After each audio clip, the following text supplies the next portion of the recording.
What's up, OOUXers? I have got a really exciting episode for y'all today. One that is chock full of metrics showing the success of OOUX. This is something I get asked about all the time. Where are the metrics? And we have some of them, but this episode is just laying it out there exactly how applying object-oriented UX took this website from, what were the actual metrics? Well, you're just going to have to listen to the episode to get the actual metrics because you're going to be shocked at what point A was and what point B was and how object-oriented UX truly changed the experience for this government website. So this episode is also really special because it is a two-person episode between Kate Redfern and Philippe Fara, two OOUXers in the Self-Paced Masterclass. And this is actually a client-consultant relationship. So Philippe is the client, Kate is the consultant, and I got to have both of them on and talk about how they worked on this project together, how they collaborated, and how they found amazing success with OOUX. So very, very excited for y'all to listen to this episode. Before we get going, though, I want to make sure that you are aware that even though if you're listening to this in somewhat real time, it might feel like the heat of summer, but back to school season is right around the corner. And that means cohort 10. So if you are looking to get an OOUX certification, cohort 10 is going to be epic. I cannot wait. This is going to be one of the most amazing cohorts we have had. I have got so many new things planned. I don't even want to say it yet, but make sure that you get on the list. That is going to be OOUX.com/waitlist. And if you want to just know more about the certification, OOUX.com/certification. But just go ahead and get on that waitlist. You're going to get so much kind of insider information. And I'm probably going to have a few bonuses coming out to folks that are on the waitlist. And you really, really do want to be able to get notified as soon as the doors open because we already have quite a few people on that wait list. So if you're not on the wait list, I really can't guarantee you a spot because I really, really think it's going to fill up quickly.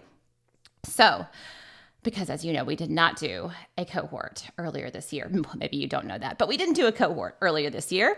I was in an AI rabbit hole. I'm still in that AI rabbit hole, and there's definitely going to be an AI layer threaded through cohort 10. So you are going to really learn how, you're not only going to learn OOUX, you're going to learn how AI can assist you with OOUX and vice versa, how OOUX can assist you with AI. So that's going to be part of cohort 10 too. So lots of new exciting stuff happening this fall. Cohort 10 starts on September 2nd, but what is it now? End of June, coming like first week of July, maybe second week of July, we are probably going to be starting to open early bird doors. So this onboarding is going to be happening in July, I believe. That's what I think is going to happen. But anyways, enough rambling. Go ahead, get on the wait list, OOUX.com/waitlist, and hopefully I will see you in cohort 10. All right, enjoy the episode. Welcome to the Object-Oriented UX podcast, a podcast about tackling complexity head-on, gracefully organizing massive amounts of information, and designing scalable, future-proof, and of course, naturally intuitive object-oriented user experiences. An OOUXer is a powerful blend of information architect, business analyst, facilitator, and UX strategist. If this sounds like you or what you aspire to, you are so in the right place. I'm Sophia Prater, UX designer, chief evangelist of object-oriented UX, and your host. Let's jump into it.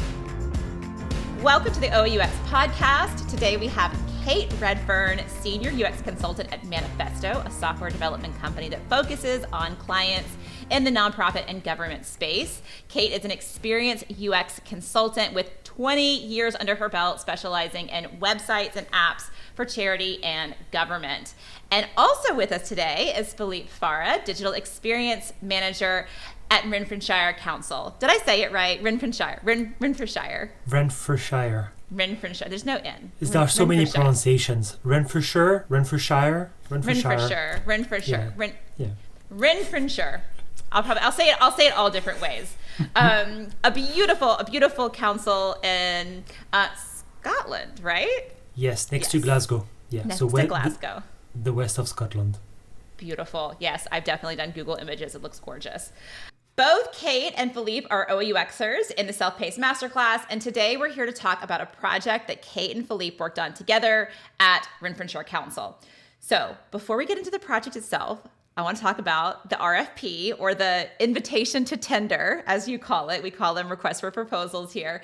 Actually, we're going to talk about two RFPs, one from 2022 and one that you just posted. I'm going to kind of like bookend the conversation with those. So we'll wait to talk about the latest RFP or invitation to tender until the end. But let's start off with, let's go back in time to around August 2022. And both those RFPs have something in common, and that's OUX. And so I'm just going to read the blurb, the kind of subheader of that invitation to tender. We want to conduct an alpha phase for renfrewshire.gov.uk. We are looking for a digital agency to carry out specific research, modeling, and design activities that are aligned with a mobile-first, content-first, and object-first approach. So, Philippe, can you provide just an overview of this project, kind of its goals? Why objects first? What were you sort of hoping to achieve with an objects-first approach? Thanks, Sophia. So, in a way, it started before 2022. When I joined the council, is around 2019. I did an audit of all the digital landscape at Renfrewshire Council. Realized that we had so many different websites. The experience was very spread across multiple channels. It was very confusing, not really accessible, not a lot of inclusive language, lacking clarity around all of the council services that we provide to our local communities. And I also looked at the technology and the ways of working that we're supporting those channels, and mainly renfrewshire.gov.uk. We're currently using a content management system that is quite old and very traditional, I would say. It's really based on things like an index page, an article page, and that's pretty much it. It's not necessarily based on the things that the council actually do. So, for example, as a council, we work on a day-to-day basis with council services, financial support like a grant, a payment, a benefit. We do consultations, we manage parks, we manage schools, so that's places. We have a lot of strategies and policies and publications.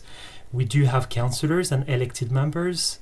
So all of these things, in a way, they are things and they are objects. So how can we represent them on renfrewshire.gov.uk? And in a way, every single council across the UK and even across the world, they would have very similar objects. Mm-hmm. So what we thought is that, rather than doing a reskin of the public website, just giving it a new visual design, let's go a bit further and see how we can structure the information based on those things, so that it's very easy for our users to find and use this information that they would naturally understand, because it's based on words that are not complex at all, that they are familiar with. So that was the whole principle behind it. How can we develop this domain model for a Scottish local authority or council, and how can we reuse it across renfrewshire.gov.uk first, and then across other digital applications? So you have a lot of things, right? You have a lot of things in your domain that people are expecting when they come to a website about their council. Those are the types of things that they would expect to be there. And instead you have a bunch of articles and a bunch of index pages. So how can you actually match the mental model, right, of Mm-hmm. your citizens, of the people that are coming to the website to get these services?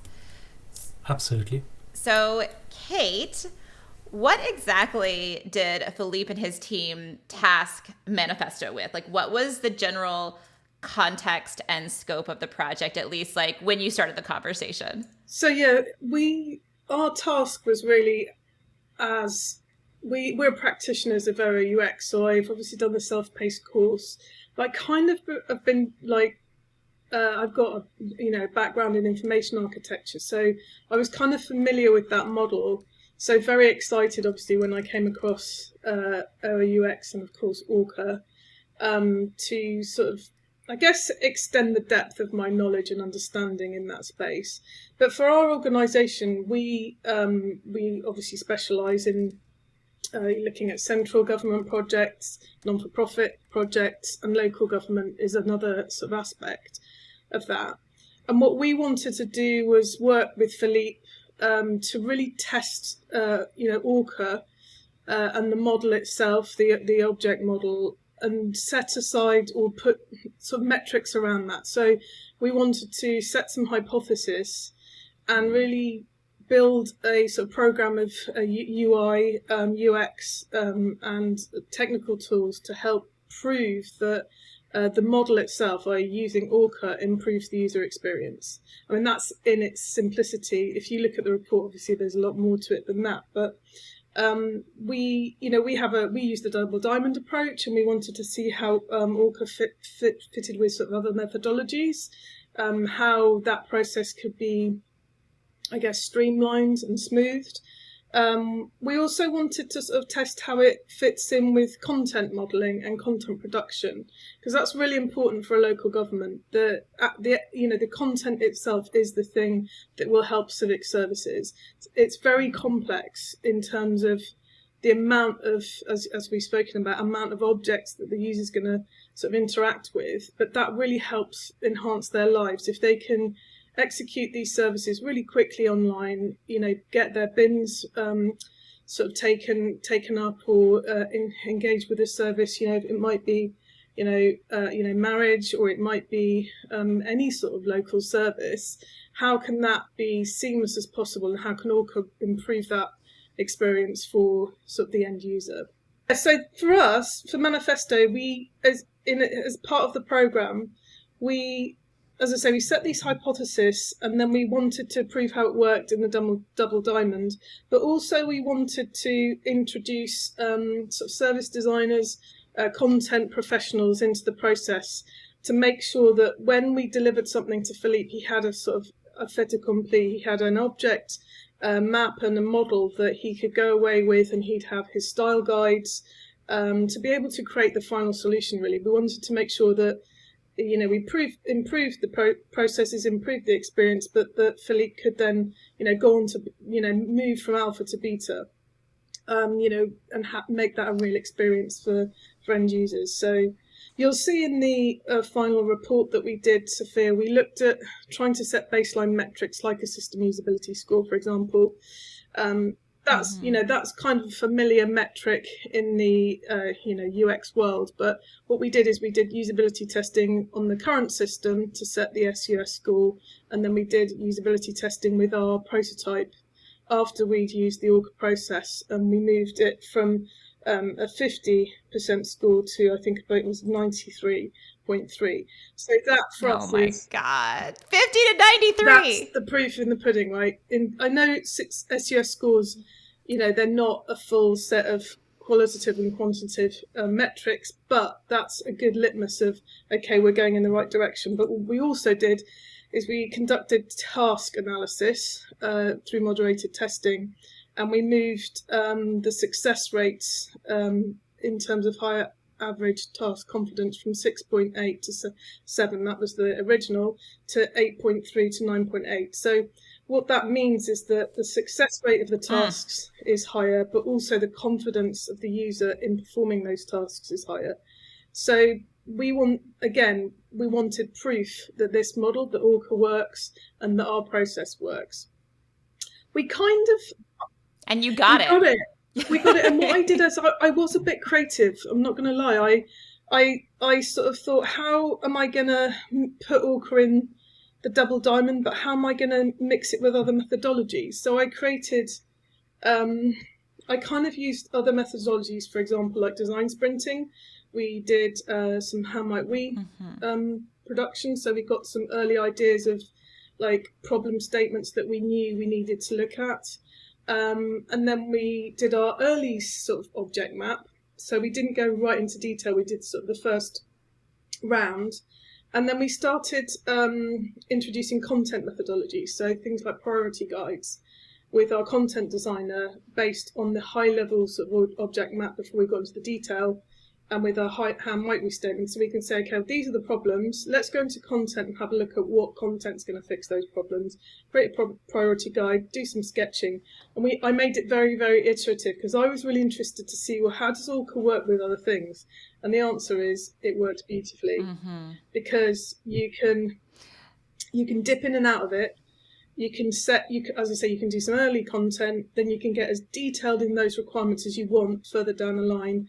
And as I say, it really dovetails beautifully when you're getting into sort of delivery, because the developers were so happy about the actual full-on object model in Trello. I can't tell you. They were like, it's all here. I've got my style guide reference. I've got all of my requirements, my metadata requirements. I've got, the whole thing was there for them to sort of like move on to the next phase. So yeah, as I say, I got creative. It really works. And that's what you have to do. Getting creative. And I mean, and I say this so much, and I love hearing all that, because I say, like, this is not a replacement of your current process. Like, this is not, Orca does not do everything. Like, all the things that you're already doing, your content strategy, your how might we statements, I think you also did user story mapping as well. Like, do all those things, and Orca kind of supports all those things and makes it easier. And the activities that we do along the way can really nicely plug in. And you have to be creative. It's because it's going to be different for every project, for every team, for every context. So Orca just gives you an additional bag of tricks that you can use to make all these other pieces more effective. Yeah. So Philippe, I want to pop back to you for a minute. You were like smiling and nodding when you heard, like, when Kate was talking about the developers getting all excited about having everything that they need.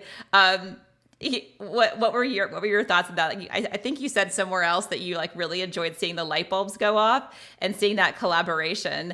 How is that like different than maybe previous projects you'd been on, or in the past, seeing how developers enjoyed that? Well, I've got an example of a previous project where I worked for a large university in Scotland where we redesigned the website, and that was a migration from a kind of an old CMS to an Umbraco CMS, and it was not necessarily focused on the content, so it was not content first. It was mostly focused on the design aspect and the prototyping first and foremost, and then second was more or less the information architecture, or just the sitemap, not even the whole information architecture.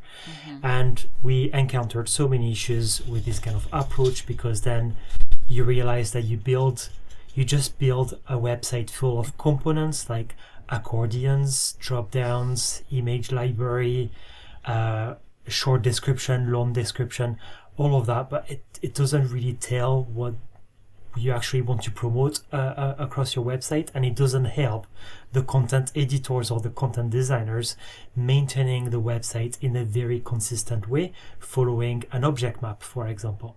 So I kind of learned from that we made quite a lot of mistakes, I think, in that project, and I didn't want to repeat these mistakes again with Renfrewshire Council, where I really decided to focus on, again, the content first, and then the objects or the representation of the things that we want to have within our domain model, and therefore Renfrewshire Council website. But I was just smiling at what everything Kate was saying, because we've actually achieved quite a lot of work, and that work may seem quite invisible, but this is really the foundations of something that is really going to take a product is going to make the product last for a very long time. Because if you think about a local authority in Scotland, as an organization, it doesn't change, or the change is very slow. So we're still, like, in 20 years, 30 years time, we're still going to do consultations, we're still going to provide council services, we're still going to give money to people. So those things are going to last for a very long time. So in a way, if we bid on these things, on the development of these things for Infrastructure Council website, then it's almost a guaranteed success that what we're going to develop is going to work. Yeah, it's that future proofing, right? Yes. Of like if you're looking at the domain models, they don't change. You're still going to be picking up trash and recycling. There's still going to be waste services happening in 20 years. Hopefully more recycling and less trash. Yes, more composting recycling too. Yeah. Maybe picking up some compost. But you're still going to be picking up stuff. Yes, exactly. It's that future proofing piece of it, of like having that strong foundation. And it's been a while since I've designed non-object orientedly, but just like hearing that story and hearing about kind of just creating a bunch of accordions and drop downs and header sections and things like that, which I feel like so many teams are doing that. So many teams are focused on that packaging, how like kind of unanchored it must feel. Mm-hmm. Like what is the substance? Where is the, I just kind of feel that feeling of being unmoored. And I often say that objects are like the anchors, like when the winds of complexity get strong, like you can just hang on to those things because they don't change. They're like solid. Yeah, it's a solid foundation. Yes. So, absolutely. Very cool. So also, Philippe, what was your reaction when you saw that system usability score go from 50 to a 93?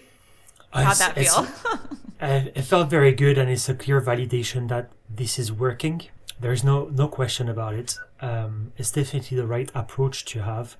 But since the alpha phase ended and got completed, so I've extended the team that I'm currently managing. So now I've got a front-end developer, I've got a senior interaction designer, I've got a lead content designer as well. So I'm kind of like starting to take all of the expertise required to build this object-oriented website.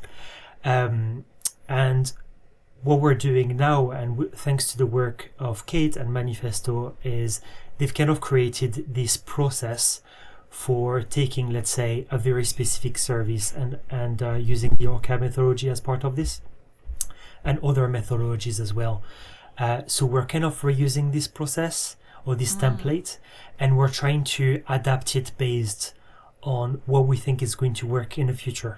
So very recently, we've kind of finished the object map for financial support. That's what we call it. And basically, it's going to be a group of objects that give money to people. So what we're going to have in it are going to be things like a grant, a benefit, a funding, a payment, a discount.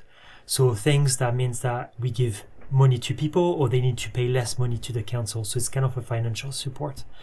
And when we did the object map for this, looking at the attributes and the metadata, and everything is organized, we know exactly what content we will need to have for each of these instances.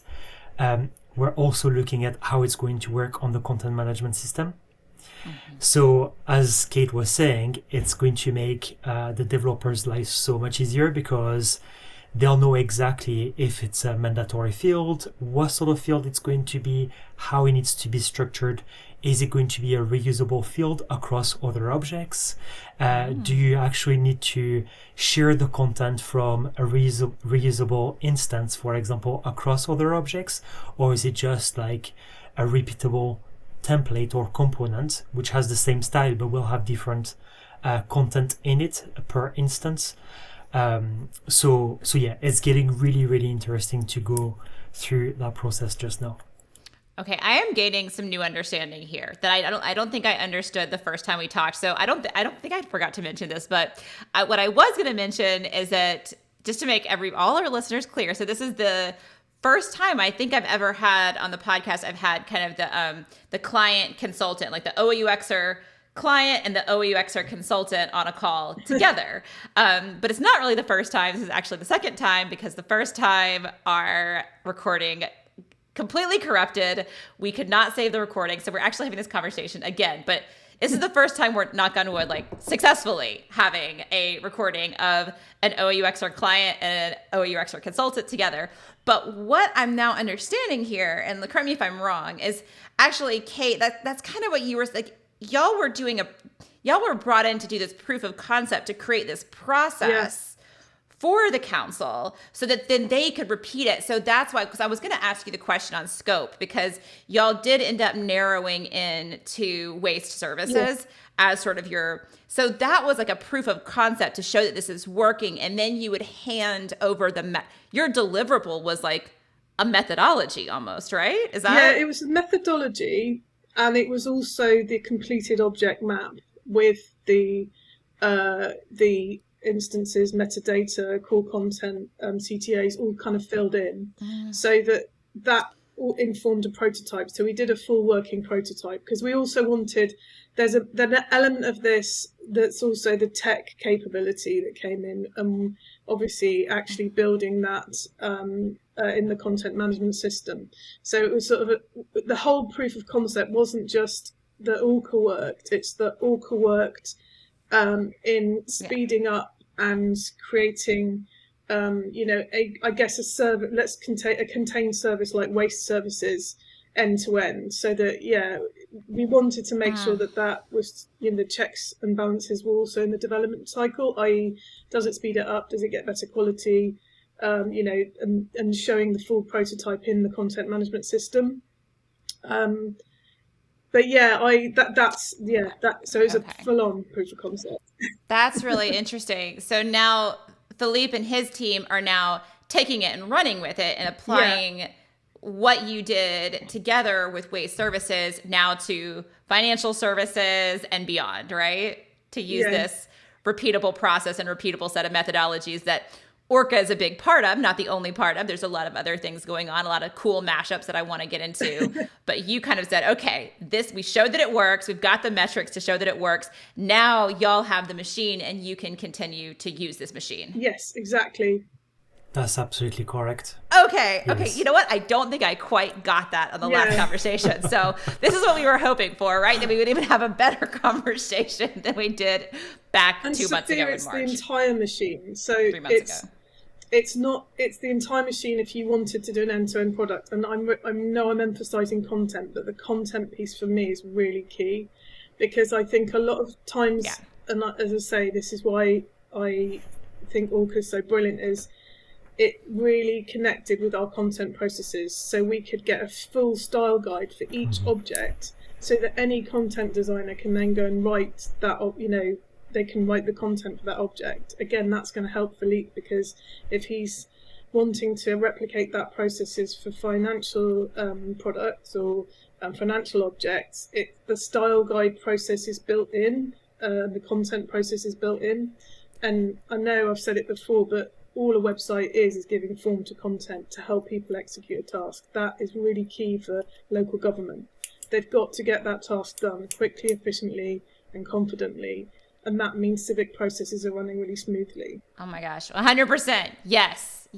So I'm excited to go back and get into some of the nitty gritty on this process, what can we steal? What can we steal from your process and how you matched up? But I'm really curious. I want to pop it back to Philippe. How did Kate and the team bring your team in? What did collaboration look like as they were proving this out with waste services?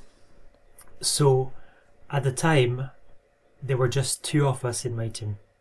Okay. And at the same time as we were delivering Alpha in collaboration with Manifesto, we also have to do business as usual. So that means managing the current website and the other websites that we're also managing, including our intranet.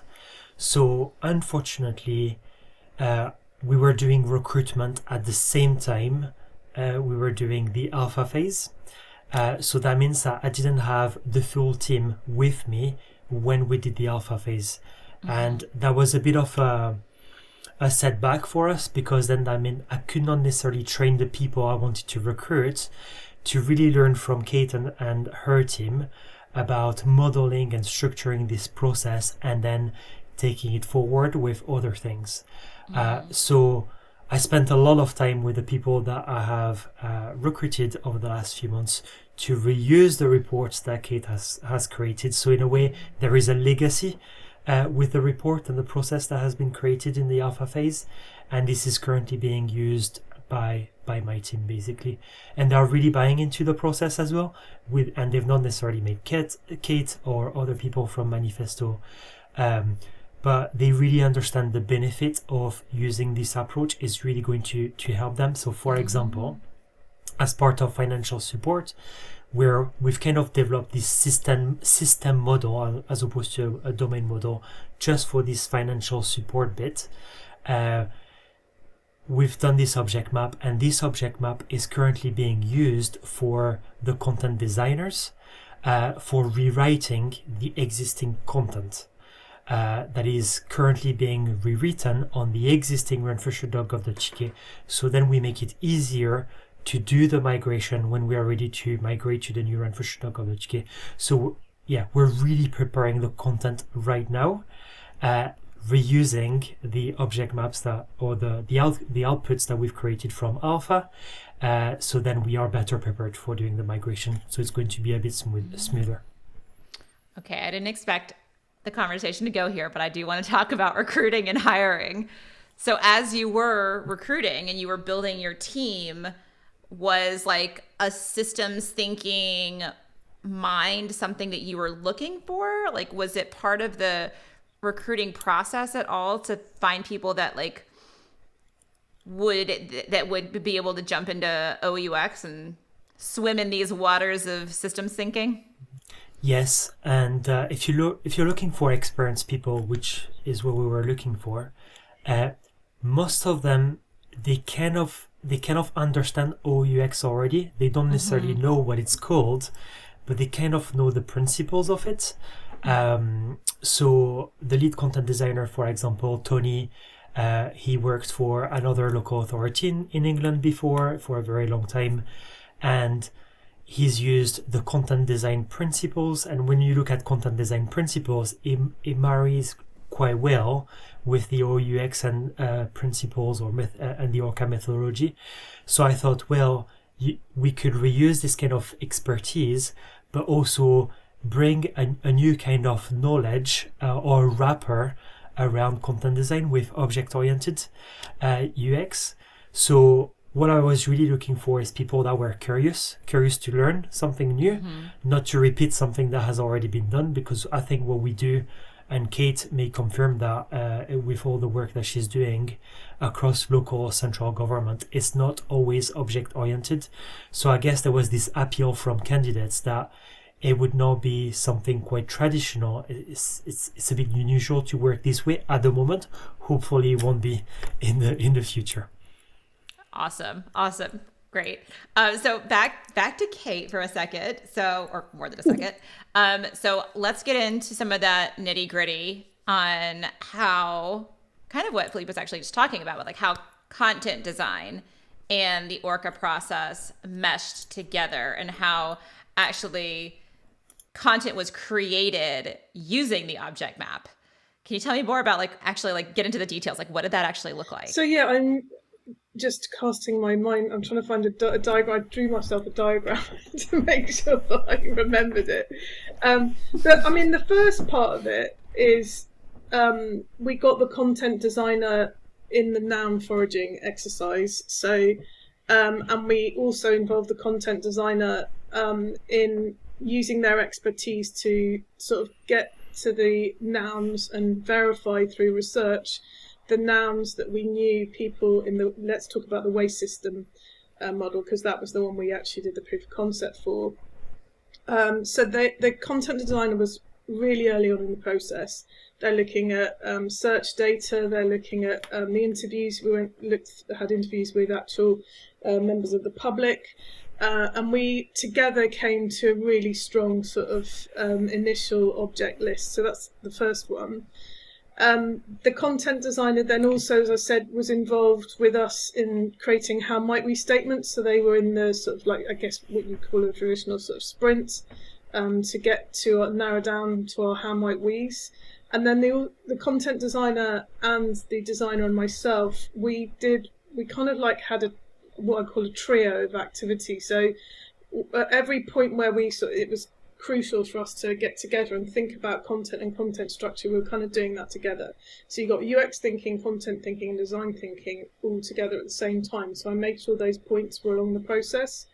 And then the way that went was, if you think about a flow, we did our noun foraging, got our early object map, and as I said, did some really high-level priority guides, which is like really basic structure sketching.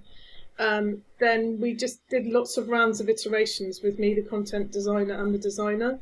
So what that might look like is we did a sketching session to figure out what cards we needed, what card representation there was in the system together. And then the content designer could bring in sort of the nuance of the content research. For example, just to give you sort of real world examples, in our research, we were using the term waste and waste services because that's an internal term that lots of government sites use. But actually, what people chimed with most was the word rubbish. I put my rubbish in the bin. You might not call it that; you might call it trash in America, but exactly. But it's really important to get that nuance right. But I love the word rubbish. Rubbish is really fun word, to say. Isn't it? It's like shrubbery. It's almost an onomatopoeia, isn't it? Like rubbish, throw it away. But, yeah, slightly. Yeah. But totally sounds like something you would throw away. But yeah, so that nuance is really important. Like, as I say, also wheelie bin, using the word wheelie bin, not just bin, identifying the specific bin that they're looking for, or small caddy. So when I say small caddy, Sophia, we put our food waste in a small caddy, so it goes to a sort of food recycling place. So it's making sure that the content is really closely aligned again with the task and helping to confirm and execute the task to the user. So the object is really finely tuned to task execution, and that is, as I say, that is OOUX in all of its beauty helps us do that. And then going. So your small caddy is your compost bin. It is, yeah. Yes. So you already have a compost bin. I was like, maybe in 20 years there'll be compost pickup, because who would have ever thought about that here in the United States? Y'all already have it. Okay, continue. Well, we do have two compost bins. We have a small one and a big one. We would have a big one. Yes, you're like garden waste. Well, it depends, yes. But trees yes. and things and shrubs. Yeah, garden waste. Yeah. We can't have nice things like that here. We don't have that. Okay. But yes, the language is so important. So I'm sorry, I cut you off. Please continue. Can you remember what you were saying?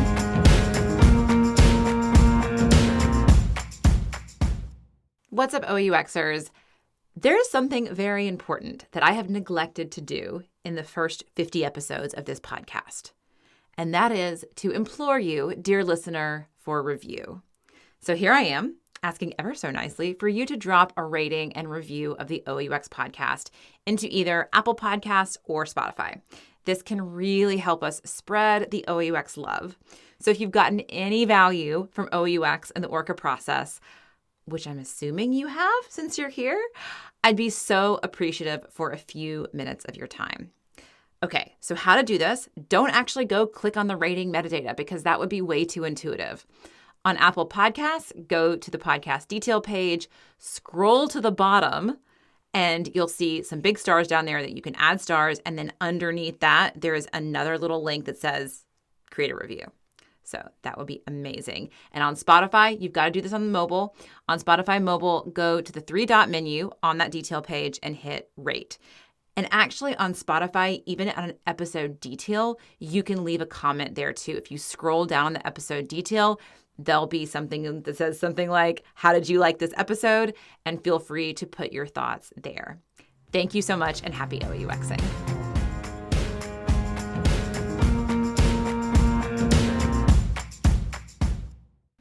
I guess what in terms of the process, it's the iteration to me that's really important. So making sure that you've got your, as I say, your triptych of strengths: content, design, and you're well, sometimes it'll be a service designer as well. Philippe sort of alluded to that, but making sure UX, content, and design are like really closely aligned, and we're all thinking together. I know there's there's overlap in those disciplines, but that really helped from our perspective. And as I say, the content design and making sure that they're checking like the UI as well, like when we're going through iterations, so they can say, oh look, this word's not quite right, we need to move it to here, or we need better instructions here, or actually we need to prioritize sort of check-in dates, because that's coming up as a priority for when I say check-in dates, we've got kind of small functions to allow people to check when bins are picked up. For example, rubbish bins are picked up. It's prioritization of content. So that is kind of like, I guess, a synopsis of the process. Yeah. And I'm almost scared to ask this, but I'm going to ask it anyway. So what did it look like taking existing content? And like, I'm guessing you were creating a lot more structure around maybe some more unstructured, everything's an article. So taking all the articles that were, maybe there were thousands of them, and like trying to mush that into a more structured cookie cutters. I loved that process. That look like? I'm going to fully own my nerd. I went through the whole waste services content, and I went through and I got my little yellow post-it notes, my blue post-it notes, and my red post-it notes, my green post-it notes. And I went to, Philippe will attest to this, I've got a Miro somewhere. I just went to town and I basically orchered the lot of it. So I did it sort of almost a thematic, okay, well, this is the same content, and then grouped it.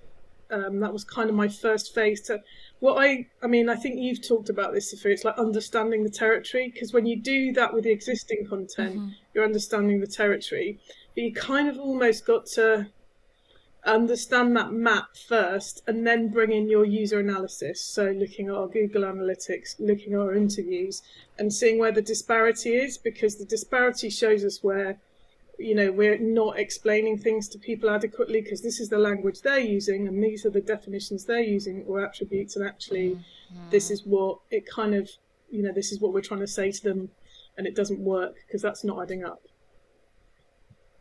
So I was full on nerd. Awesome. Yeah. So you OOUX'd your content audit, which I totally did. But and I'm glad I did that, because then you totally did. I do that too. My content audit is I get my highlighters, so I print everything out and I get my highlighters, and so Philippe, I'm curious, where are y'all in the process right now with the financial services project? So with financial services, we're currently doing prototyping. So we've kind of like done the object map, the prioritization as well, how this is going to work for each attribute, metadata, or like core content within the CMS. There are some cool functionality that we want to do within the CMS to really automate the content as much as possible. So for example, if you look at financial support, and this is thanks to my colleague Danielle, the senior interaction designer who's developed that, we've identified some sort of like other related objects or connected objects within financial support. So for example, you may have a round, or you may have multiple rounds of applications. Then you're going to have recipients from previous rounds or previous applications.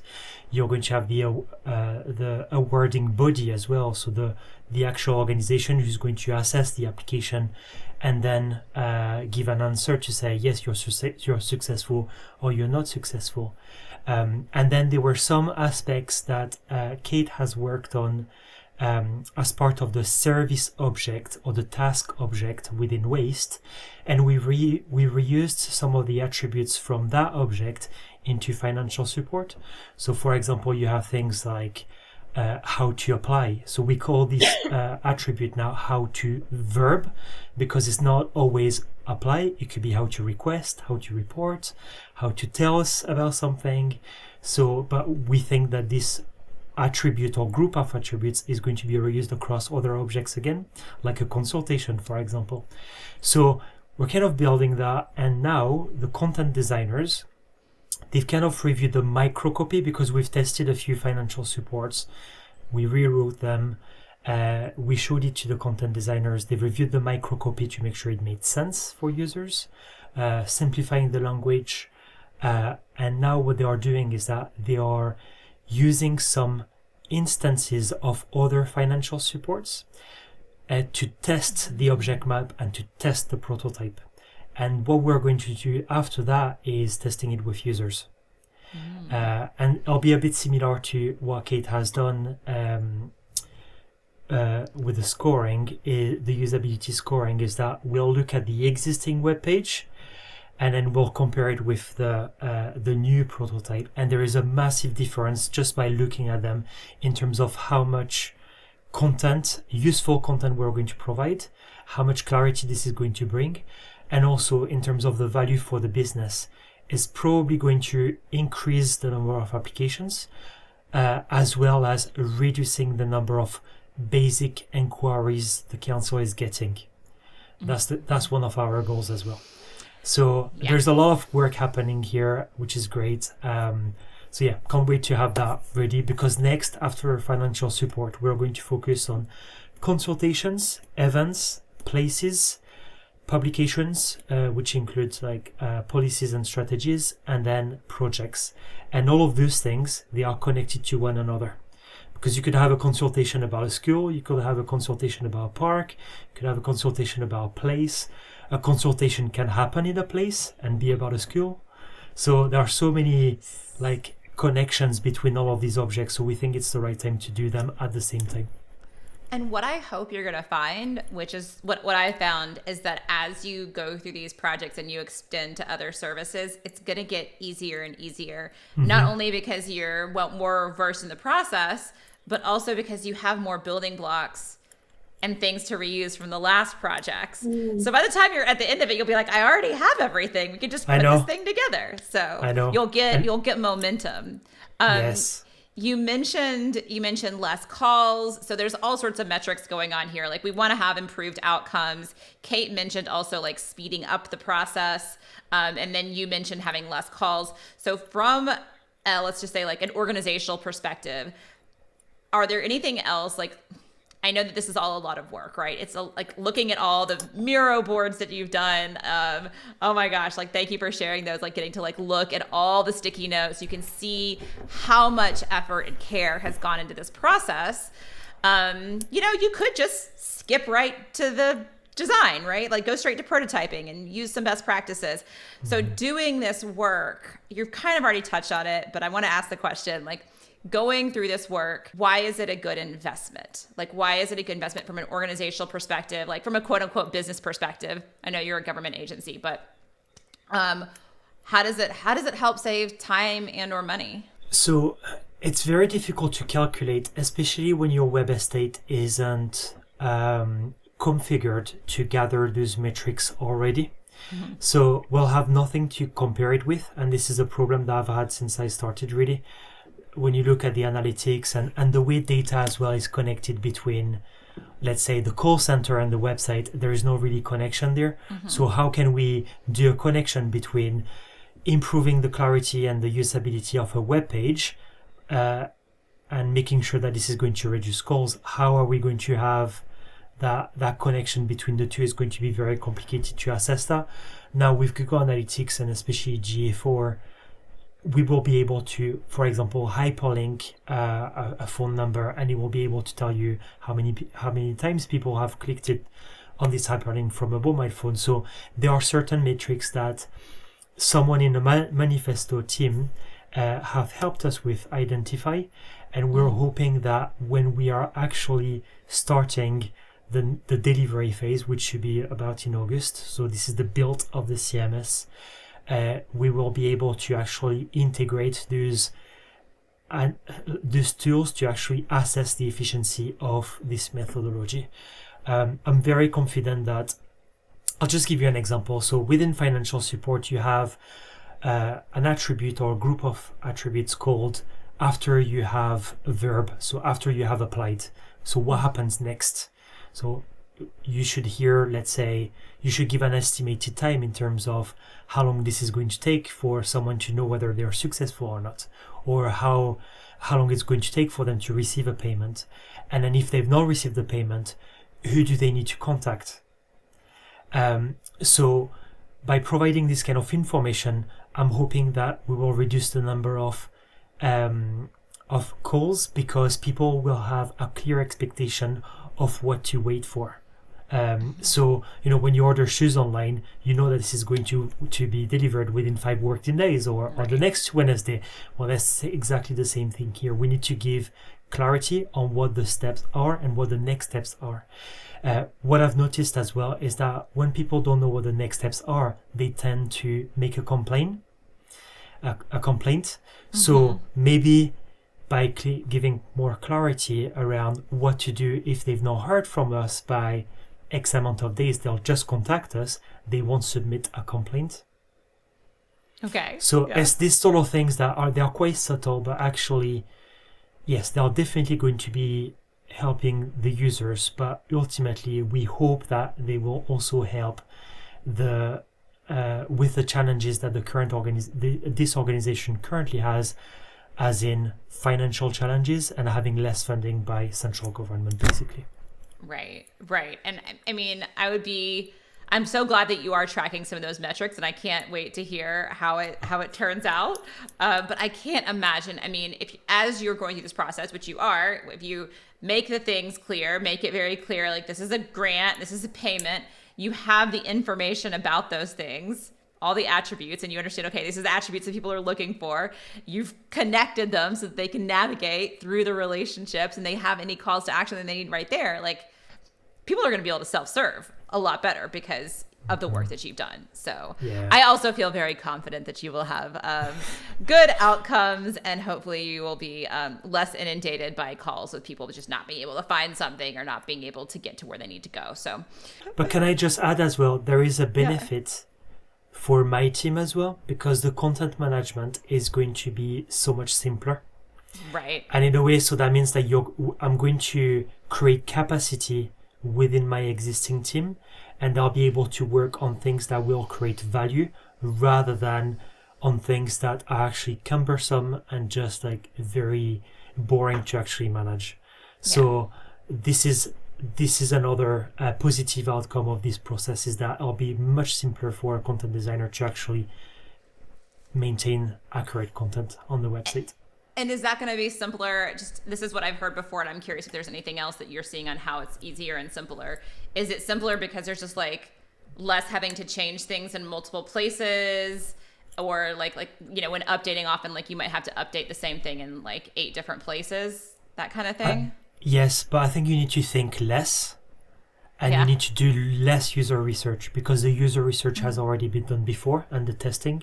So once you have your financial support, like we've got dozens of them for Infrastructure Council, they all look very similar. They all need to have the same information.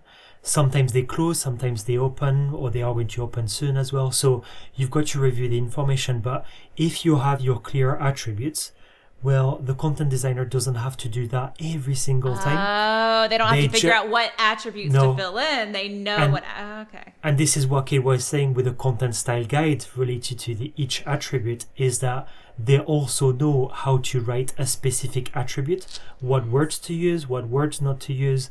So all of that, in a grand scheme of things, it's going to save time. Yes, sorry if I didn't make that clear, but that style guide is instructional for content designers. So, for example, at the start of every service, you've got before you start content. Now that structure could be for any service, financial, waste, but the instructions are also to the content designer as to what needs to be in there. And it also sort of puts the reasoning behind it. Why are we writing this content? Because we need to tell the user what they need to prepare for the service, tell them why they need certain information, for example, ID, credit card, whatever it might be, you're preparing them to use a service.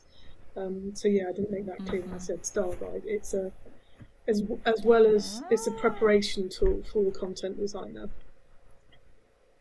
Oh, that's so cool. Yes. So you're doing it at that granular level. So when somebody Is it kind of like you don't have that blank page? You already have the structure, and at an attribute by attribute level, it kind of walks the content designer through. These are the pieces that make up this thing, and this is why we need these pieces, because you've already done that research. Beautiful. Kate, talk to me about personalization. This is something you just sent me a deck right before the call, and I got to flip through it. Something that you're excited about now. How do you feel like OOUX and personalization mesh together, and also like what kind of opportunities, if you want to use Philippe as a kind of an example, like what kind of opportunities might he and his team be able to implement as they're OOUXing? Well, I guess what my observations when I've been doing this, and I've also worked in what we call the membership space. So what that is, Sophia, it's like in Britain we've got a lot of sort of stately homes, parks, and outdoors areas that are maintained by lots of charities. And the reason I'm saying that is because I worked with a company called the National Trust, and we've got other membership organisations. And when I was doing that work, it sort of occurred to me that it's a really beautiful foundation for personalisation and engagement, because you can, for example, if you've got particular themes, so for example, if we know that you've got a dog and you like dog-friendly walks, or dog-friendly places or trails, and we know that about your profile, we can then show you places and trails where you can take your dog, for example, would be stately homes where you can take your dog. So that's kind of like setting one layer, but then you can layer it up. So you could say, okay, you're outside Bath, let me show you dog-friendly walks in Bath. So you layer up that personalisation, and the objects obviously are a place, a park, a trail. So once you've got the object really well identified, you can then layer, as I say, use the metadata, profile-based metadata to show the user the objects that are of interest to them. I guess if I apply that to local government, if you did have like logged in states or states where you had data and you knew like what regular services the users were using, or you had information about them, you could then obviously show them the objects that are relative to them, relate to them. So I feel like it's I'm starting to like think about it a lot more. We also work in the charity sector, so we work for healthcare charities. So we're working with breast cancer now, and we're exploring, for example, cancer type, showing you the right health information for your cancer type if you are logged in, so primary or secondary cancer. The object is health information, the other object is getting the right support and making sure that object, is really visible to you. You don't even have to go through a system to find it. It's sort of there when you log in. So it's just some sort of early thoughts I've got on how to really push the model forward. I mean, the other thinking is around sort of donation funnels. Like I was thinking of creating sort of, junction objects to house price point data, for example, and then making sure that campaigns related, you could have different campaigns or different donation widgets for, campaign data. So it's just, I feel like I'm starting to look at this a lot more, and I want to go a lot more in depth into it, but it's applicable to so many sort of services, really. And I just think Orca and OOUX is a great foundation for it, because you've captured so much granular, you've got your attributes, you've got your metadata all in one place. It would just be the next thing to have a personalization map. Well, and this gets into AI, because AI is going to be the ultimate personalization. So I just saw this with, whether it's personalization in the framework of a website or an app, or if it is, like I just saw booking.com. So booking.com's promo video of their AI trip planner. And you say something like, oh, I'm looking for a summer vacation in Europe. I've got 2 kids, and this is our budget. And it starts the pulling. It says, oh, that sounds great. but then it pulls up cards. Yeah. It pulls up cards of different places. So different cities first, and then you click on, you're like, ooh, tell me more about this. And then you can say, oh, we're looking for something next to the beach, and we don't want to pay more than $150 a night. And it will show properties. So the cities and properties, and you can definitely imagine it going further with attractions, Yeah, exactly. and even rental cars and flights become actual cards. So once you have all this library of objects and their little outfits that they get to wear, their little cards, you can do so much with it. You kind of have Gisela Ollier, I had him on the podcast a few weeks ago, and he called them floating objects. Like once you can make something really, really solid and like, oh, it can go over here, it can go over here. Maybe you're doing some design for context, but you have this kind of canonical version of it. Then you can serve that up. Then potentially we have to watch out for shapeshifters, but then I think about even the personalization of the attributes within the card. So does my card look different than your card? That gets really dangerous. That's something that I've been thinking about because that does introduce shapeshifting. But at least in the beginning, like that's what personalization is. It's what instances of what objects are being surfaced to you. And that can happen through personalization on a website, but that can also happen through like a conversational generative AI. Yeah, I love that idea. And also what you could do, you could say, okay, these items of this card are consistent to you, user, but these are your personalized bits of metadata, and make that really clear on the card. And as long as it's clear, you're kind of not shape-shifting the core piece of content. So there's a familiarity with that. It's just, I'm adding on a price that's relevant to you, or I'm adding on a location that's relevant to you within your object.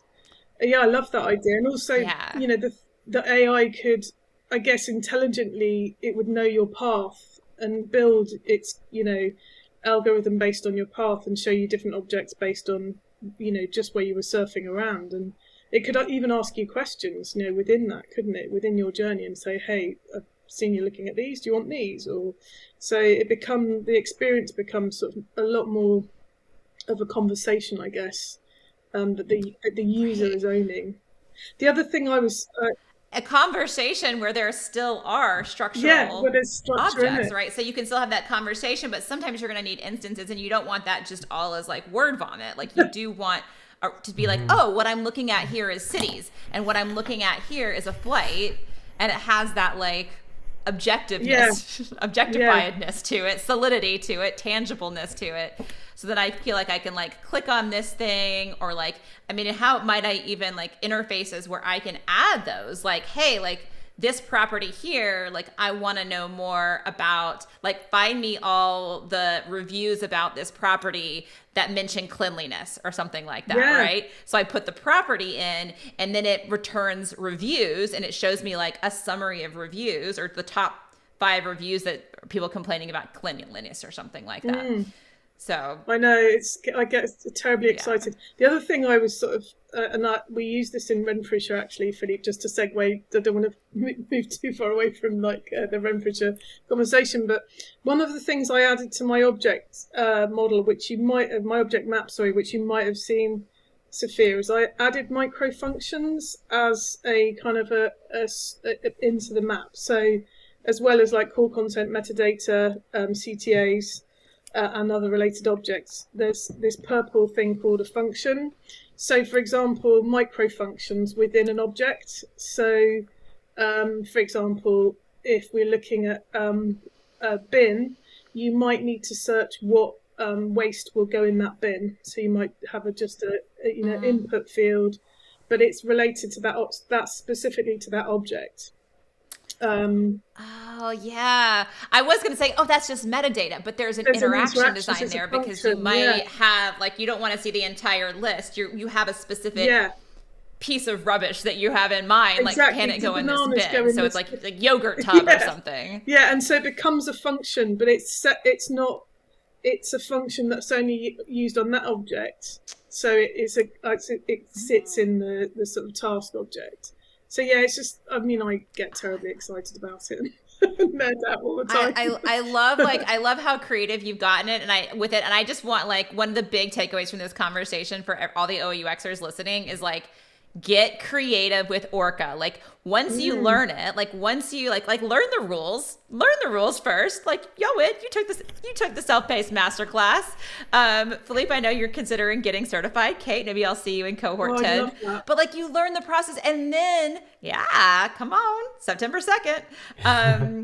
Then you can start bending it to your will. You can start playing with it. You can start remixing it. You can start mashing up, CTA matrices and user story mapping and creating add a purple sticky note. And then you can, and you should post about your purple sticky notes on the OOUX forum. I think people would be excited to hear about that and see some of those visuals. But like, that is what the beauty of this is that you can bend and you can remix it and you can mash it up with other activities that you know and love, like how might we statements and jobs to be done and journey mapping. So I hope everybody that is listening is taking that away. To wrap up, let's put the other bookend on here. Philippe, tell me about this new RFP. Invitation to tender. I love saying that. Invitation to tender. Invitation to tender, yes. Why? Okay, I'm not going to get into I don't know. To tender? Tender is just it's a cute word. It's a very cute word. So it says you are looking for a delivery partner to develop a new Renfrewshire.gov.uk on Drupal CMS version 10 or 11. The local Gov Drupal distribution will serve as the foundation and be customized to suit the specific object-oriented needs of Renfrewshire.gov.uk. So tell me about your object-oriented needs. We all have them, right? But like specifically why it's so important to have your delivery partners on the same wavelength. Like ideally, what does this relationship look like? Right. So for this contract, we've already shortlisted people, actually our agencies. So we've shortlisted a couple of them, and they are going to give us their business proposal, and then we'll assess it, and then we'll decide who actually gets it. So maybe by the time you publish the podcast we'll actually know who the agency is. But basically, here for this one specifically, it's kind of a different brief from the alpha phase. So as Kate said, the alpha phase was about the concept, proving that it was going to work, proving that the development of that methodology was going to be so successful for Renfrewshire Council that we would keep using it. So that's proven. We're using it. So now it's about the actual development of it. In my team, I've grown the content expertise, the interaction design expertise, and the front-end expertise. But I do not have back-end expertise, Drupal development, basically. So what we're looking for here is for an agency to provide the expertise that we do not necessarily have, to build all of the outputs that we are creating with my team in terms of all of the Orca outputs and the object maps into actual CMS content types within Drupal. So it's very important that the agency really understand what object-oriented means, because I know that some agencies, they still, as we talked earlier, build websites in a very traditional way, and that's not what we're looking for here. We definitely want to go with the object-oriented approach. What we're doing as well in my team is that we're building a pattern library. So Daniel, the senior interaction designer, is working with Figma to create the prototypes and the design system, and we're actually using Figma as well to do the object maps. It's much better than using FigJam or Miro. We much prefer it. It's a lot simpler actually, because then you can function or create specific functions for your cards. So and that's very easy to change, and it's very easy to organize. So we're currently testing that with Figma only. And then the front-end developer is building the HTML pattern library with like specific JavaScript code and Sass. And what we're doing here, we're using two very specific tools called Chromatic and Storybook. And these tools are going to help us build and publish the HTML pattern library, and that will be used for Renfrewshire Council website, but also for other websites that we may build in the future. So in a way, that pattern library is not just for one website, it's for multiple websites. Again, thinking about how we can create savings in the future and build consistency and brand trust. So the idea is that the agency that is going to work with us is going to take all of these outputs and then deliver the CMS for us. So are you still taking any proposals? No longer taking that's proposals. closed. All right. Don't message Philippe on LinkedIn with your proposal. We're I'll going have to to have take other- it. I just put it on the OUX forum. I'll have to take that That's down. okay. But it's good. It's good actually for maybe organizations who are interested in looking at how that specific contract has been worded or the requirements has been worded. So it's always useful to see a bit of examples of how the organizations are doing their RFP. Definitely. Yeah, I think that'll be, and it's also just interesting for people to see, hey, there's these RFPs out there. People are looking for OUXers on the design side and on the development side, looking for that kind of, be able to speak that language. So one last, Kate, I just want to pop it back to you for a moment. I just want to give you a chance to tell me a little bit and tell everybody listening a bit more about Manifesto. Like, who is your ideal client? Are you taking clients right now? How do people get in contact if they want to work with you in Manifesto? How do we get clients? Good question. Well, who is your ideal client, and how do people? I guess they can go to the website, but are y'all taking new clients? Oh yes. As I say, we work in very much in the sort of non-profit sector, or looking at the healthcare sector, or we do work with lots of charities around pets.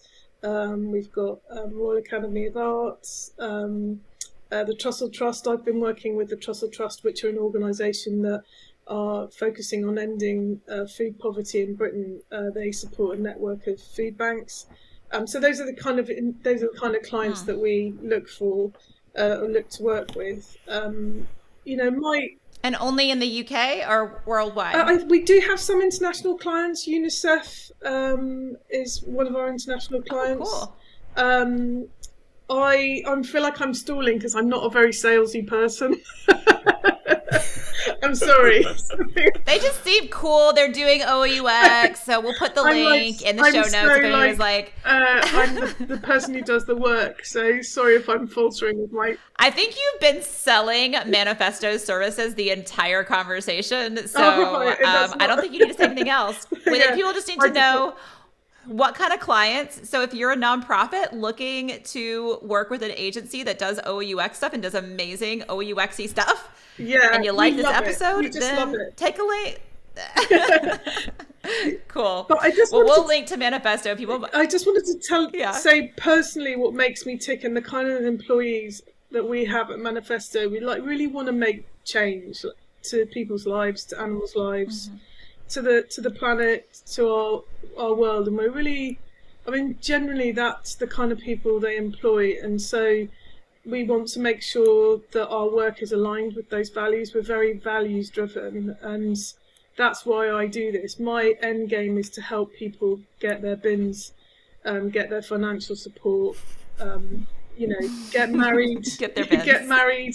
I just see it like that, really. It's just, that's the kind of people that work for the organisation, and so clients need to sort of, align with our purpose in life, and thankfully we're in the digital space, and we have wonderful tools like Orca to do that. But that is the simplicity of it, really. That's what makes us tick. I love that. So that sounds like an amazing, a company with the skills and the mission. Yeah, that's exactly it. Beautiful. That's why we're called Manifesto. Beautiful. We have a manifesto. Everyone in, no one forgotten, no planet, no nothing. Meet challenges with curiosity, hold space for joy, magic, make pride a key KPI. Tech might save us. Comfortable with the uncomfortable. Don't just say it, do it. Pause, breathe, and step away. That's our manifesto. That is beautiful. So actually, if you can send me the link to the manifesto, I'll link that, because that is, and probably there's a way from there to get in touch. So absolutely beautiful. Thank y'all so much for coming on again. I think the conversation was even more beautiful this time. I really, really appreciate it. Really rich conversation. Thank y'all. I will send you off into your weekend. I'm really glad we got to do it I'll twice. send you an email to confirm that the recording worked. Thank you so much, Sophia. Lovely to see you again. Bye-bye. Have a great weekend. Take care. Bye-bye. Thank you. Bye-bye. Thank you so much for listening. I truly hope you enjoyed this episode. Please visit objectorientedux.com/podcast for show notes. Our soundtrack is Fighter by Ruby Bell, courtesy of Sugaroo Records. Happy OUXing!